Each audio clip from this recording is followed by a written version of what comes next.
So there are 7 levels of runners you'll come across on race day. Chances are you're probably on this list. Level 1, the newbie. These people are just happy to be here. This is most likely their first ever race after their friend convinced them that a 5k is somehow fun and relaxed. Yo bro, come to this 5k, it'll be easy.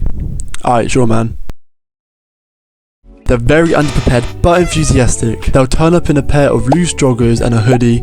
They'll have their bib pinned crookedly on their back and will run with a phone in one hand and a water bottle in the other. You'll tell them your 5k time and they'll have no idea what it means, but will say, that's probably good. Everyone starts here and no one stays here for long. The next level, level 2, is the casual jogger. This person has run before, probably has a few local 5Ks under their belt, but still don't care about time, but are here for the atmosphere, the medal, and free snacks. They might have invested in a pair of proper running shoes, but definitely nothing high-tech like carbon or nylon plated. They've upgraded from carrying their phone in their hand to getting an armband for it, and maybe even a running watch instead. They finally know that a 5K is 3.1 miles and a half marathon is 21.1 kilometers, but don't ask them what a negative split is or what heart rate zone they run in. Yo bro, wanna go on a run? Hey man, yeah sure. What heart rate zone are we running in? These people are really chill and make up the majority of participants of most, not exclusively competitive, races. Time doesn't get you out of this level, as some of these people have been running for ages and have a 500 parkrun top. To get out of this level, you need to take running more seriously. And not to be that guy, but watching Ollie Arcade on YouTube helps tremendously. The third level, level 3, is the show-off. This person's splits will look like a roller coaster.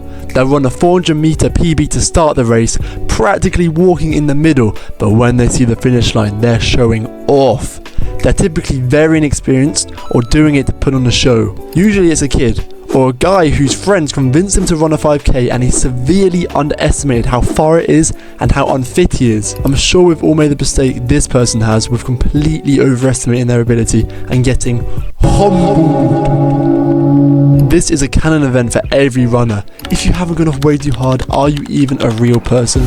Level 4 is the chatterbox. We all know someone like this. This is the person who sees a race as a social event. Don't get me wrong, these people are lovely and they make you feel included and seen, but you'll be trying to warm up with a voice in your ear that will not shut up about how their left knee is sore and their lower back aches. If you mix these people with the runner's high, the post-race debrief turns into a 4-series, 21-hour episode podcast about how their race went.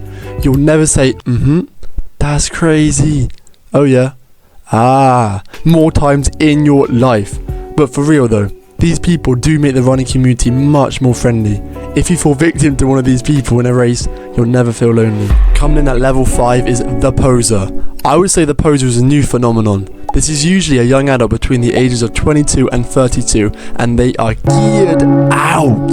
I'm talking latest running watch, carbon plated shoes, arm sleeves, wraparound sunglasses, compression socks, all colour coordinated, heart rate monitor, headband, perforated running vest, the tightest shorts known to man. Obviously we don't shame, but they have all this gear to run a 23-minute 5k. I'm not trying to sound hateful. If I was a running company, I'd love this person. At any race or even just a run, they're taking a screenshot of their Strava and it's going straight to their Instagram story with an aesthetic background photo that they spent more time taking than warming up.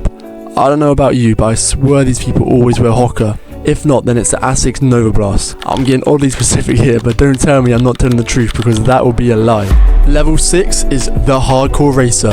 To this person, parkrun is a race or even a time trial. You've heard of A skips, B skips and C skips. This person invented Z skips because it's somehow optimal even though it's not even a real thing. This person emails the race organisers if the course is too long on their watch, but definitely not when it's too short.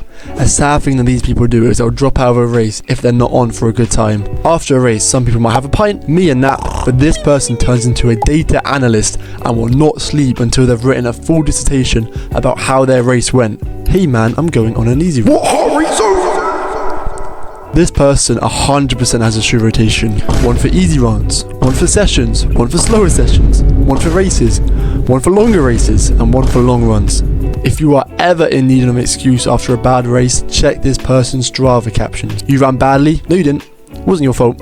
Someone cut in front of you during the warm-up and it threw you off guard, so yeah, not your fault. Their happiness depends on how well they're running, which is not always healthy, so if this is you, or you know someone like this, make sure they're doing okay. Okay, the 7th and final level is a nonchalant speed demon. This is the person who you'd least expect it to be.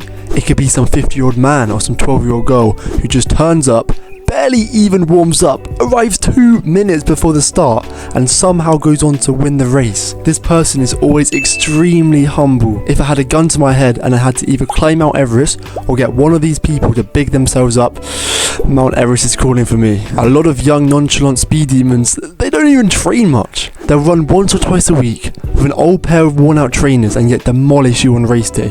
Okay, maybe I've got someone in mind when I'm making the script, but you get the idea. So there we go, those are the 7 levels of runners on race day. I've never made a video of this format before, and I've actually quite enjoyed making it. If this video does well, I'll definitely make more of this format. Maybe I'll do different types of runners in a different scenario, not just a race day, or maybe 7 more different type of runners on a race day. So yeah, make sure to like and subscribe. I'll see you in the next one. Bye bye, bye bye.